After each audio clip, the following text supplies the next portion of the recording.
안녕하세요. 발로디는 회계사 안민서입니다. 반갑습니다.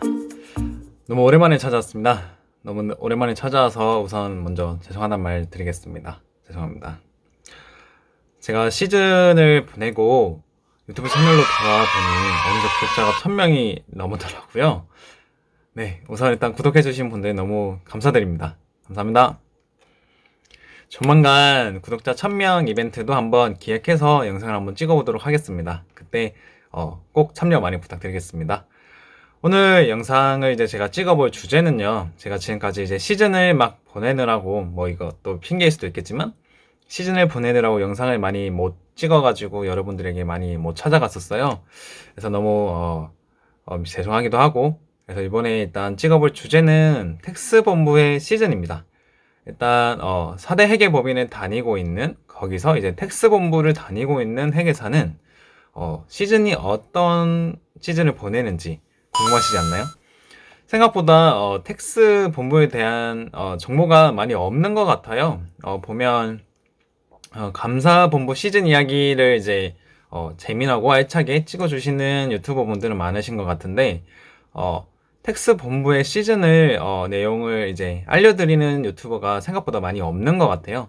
제가 뭐 말주변은 그렇게 많지 않지만 여러분들에게 텍스 본부의 시즌은 어떤 건지 알려드리는 시간 한번 준비해 봤습니다.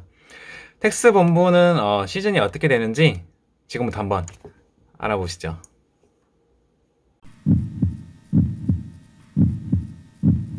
일단 텍스 본부의 시즌은 보통 1월부터 3월 말까지입니다.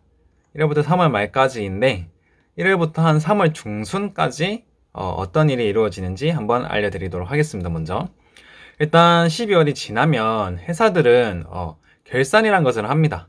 결산이라고 하면 그게 뭐냐면 일반적으로 그 회사의 재무제표를 만드는 것을 결산이라고 생각하시면 될 것 같아요. 일단 세금을 납부하기 위해서는 그 회사의 당기순이익이란 것을 알아야 돼요. 그 당기순이익을 알아야 거기서 이제 세무 조정이 이제 시작되는 거거든요.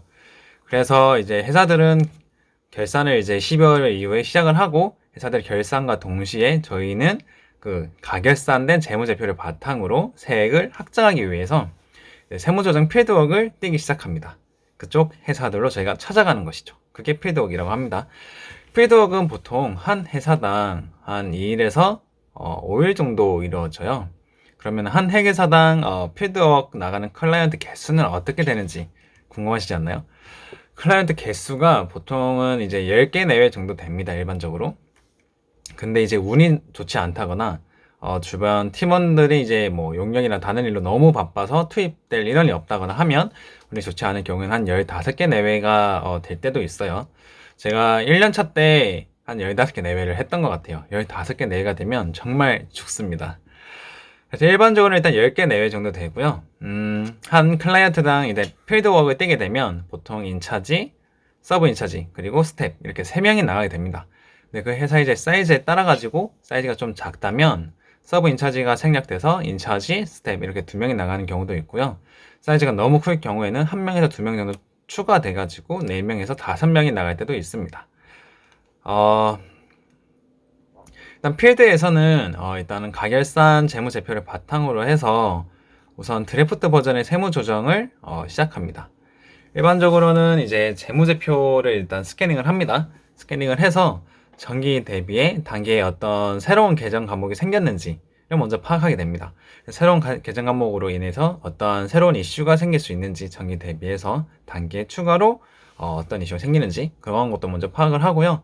그 외에는 이제 일반적으로 감가상각비 한도시부인, 접대비 한도시부인, 지급이자 손금불산입, 인정상여 입금산입, 대손충당금 한도시부인, 퇴직급여 한도시부인, 업무용 승용차 세무조정, 유가증권 평가손익, 가맹손실, 출자전환, 파생상품 등을 이제 인차지, 서브 인차지, 스텝 이렇게 나누어서 조정을 합니다.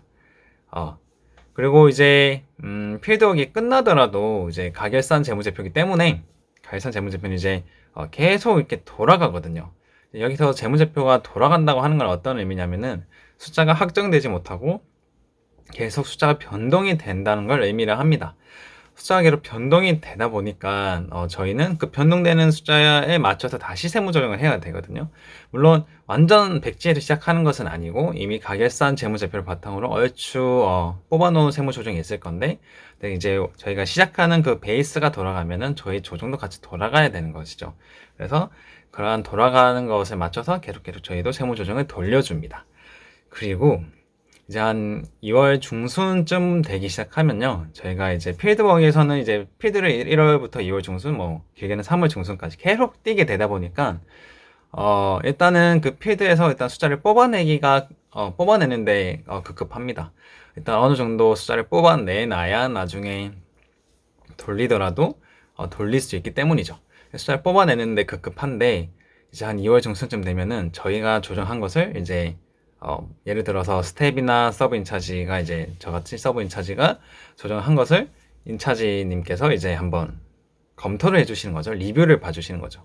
리뷰를 보면은 확실히 세무는 연차가 쌓이면 쌓이는 것만큼 그 전문 지식이 점점 쌓이고 그만큼 경험도 많이 하게 되고, 또 알고 있는 유권 해석이라거나 법령 해석 하는 노하우라거나 그런 논리력에서 일단 확실히 본받을 점이 많고, 그래서 확실히 제가 연차가 이제 4년차, 그래서 뭔가 확실하게 이제 4년 동안 해왔던 거니까 잘 했다고 생각을 하는 거에도 불구하고, 인차지님이 또 보시면은 새로운 또 리뷰거리가 또 나오기도 하고 제가 보지 못한 것도 나오기도 합니다. 그렇다 보니까 이제 리뷰가 이제 2월 정도 나오기 시작하면은 그게 근데 클라이언트가 한 개가 아니잖아요. 한 회계사당 맞는 게 10개 내외니까 거기서부터 이제 하나씩 리뷰가 나오기 시작하면 너무 정신이 없어지기 시작합니다. 여기서 그래서 세무는 좀 멀티가 안 되시는 분에게는 조금 힘들 수 있다고 생각을 합니다. 10개 내외 정도 되는 회사가 재무제표가 갑자기 이렇게 바뀌기 시작하고, 리뷰도 여기서 한 10개 정도 이렇게 계속 나오기 시작하고, 이렇게 동시다발적으로 여기서 터지고 저기서 터지고 이렇게 하다 보면은 진짜 정신이 없거든요. 그 리뷰가 어느 회사에서 나왔는지 까먹을 때도 있고, 그래서 조금 정신이 없는 시기가 2월 중순부터 한 3월 중순에서 3월 말까지입니다. 재무제표 돌아가고 리뷰가 나온다는 겁니다. 텍스의 마무리가 뭐냐고 얘기를 드리자면, 텍스의 마무리는 3월 말 법인세 신고가 마무리라고 생각하시면 될 것 같아요. 법인세 신고 기한은 우선 12월 말 회사 기준으로 했을 때는 3월 말까지가 법인세 신고 기한입니다.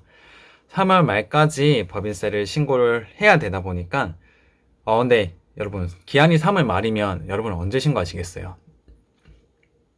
보통은 다 3월 말에 신고를 합니다. 모든 회사들이 다 3월 말에 신고를 합니다.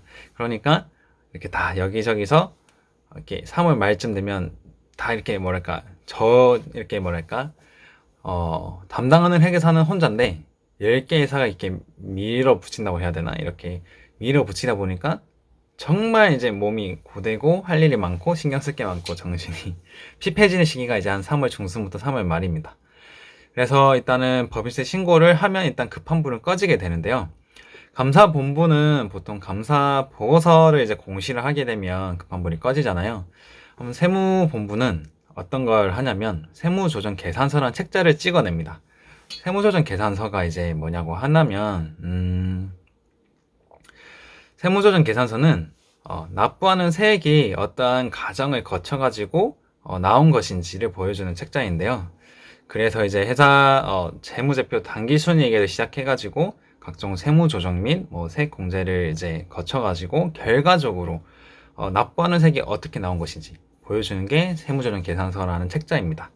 그래서 책자에는 어떤 세무조정이 이루어졌는지, 그리고 어떤 세액 공제가 이루어졌는지가 이제 당연히 들어가게 되고요. 그 외에 이제 법인세법이나 기타 법에서 같이 제출을 해라는 그런 것들이 있는데, 그게 이제 재무제표라거나 특수관계자 거래 내역, 그리고 해외 현지 법인 명세서 등, 그리고 국제거래 서식 같은 서식들이 추가로 들어갑니다. 이런 것들은 이제 특수관계자끼리 거래를 잡아낸다거나, 아니면은 이제 해외 현지 명세서는 이제 해외 거래, 그리고 국제거래도 해외 거래, 그러니까 해외 쪽으로도 이제 특수관계 거래가 이루어질 수 있기 때문에 그러한 것들을 좀 더 이제 같이 세무조정 계산서에 첨부해서 제출을 하라는 의미에서 있는 겁니다. 그래서 그러한 것들도 같이 준비해서 제출을 하고 있고요. 그래서 이렇게 세무조정 계산서라는 책자를 찍어내 가지고 회사 측에 전달을 해서 세무서에 제출하게 되면은 시즌이 얼추 마무리가 됩니다. 다만 여기도 함정이 있는데요. 연결납부 대상의 경우, 그러니까 모회사가 있고 자회사가 있는데 이 모회사랑 자회사를 한 회사라고 생각해서 납부해야 되는 대상, 그걸 이제 연결납부 대상이라고 하는데요. 연결납부 대상의 경우에는 납부기한이 한 달 더 깁니다. 그래서 3월 말이 아니라 4월 말까지인데요. 이것은 이제 시즌이 한 달 더 연장된다는 얘기죠. 그리고 이제 법인세 납부 이후에는 지방세 납부를 해야 하는데요. 지방세 납부는 법인세 납부에 비하면 그래도 할만합니다. 견딜만 합니다. 그래서 지방세 신고도 이제 지금 현재 4월에 이루어지고 있고요. 동시에 이제 연결 납부 대상이 있는 곳은 일단 법인세 신고가 이루어지고 있죠. 근데 이제 지금까지 드린 얘기는 세무진단, 세무조사 대응, 주식가치평가, 세무실사, 그리고 그 외에 뭐 경정 용역 거리들, 이러한 용역들이 이 시즌과 겹치지 않았다는 거를 전제로 해서 얘기 드린 겁니다. 겹치게 되면요, 정말 정신이 없겠죠? 또 두 번째, 겹치지 않았다고 하더라도 시즌이 끝남과 동시에 시작되면 시즌 연장입니다. 여러분, 텍스본부의 시즌 이야기 어떠셨나요? 감사본부 이야기는 그래도 얼추 많이 들으셨을 거라고 생각을 합니다. 텍스본부 시즌은 보통 이렇게 이루어지고요. 이제 역할마다 시즌에 하는 업무는 다르겠죠. 인차지는 인차지 롤이 있을 거고, 서브 인차지는 서브 인차지대로, 그리고 스텝은 스텝대로, 그리고 이제 이것들을 총괄해 주시는 이사님, 상무님들도 각각의 역할이 있을 겁니다.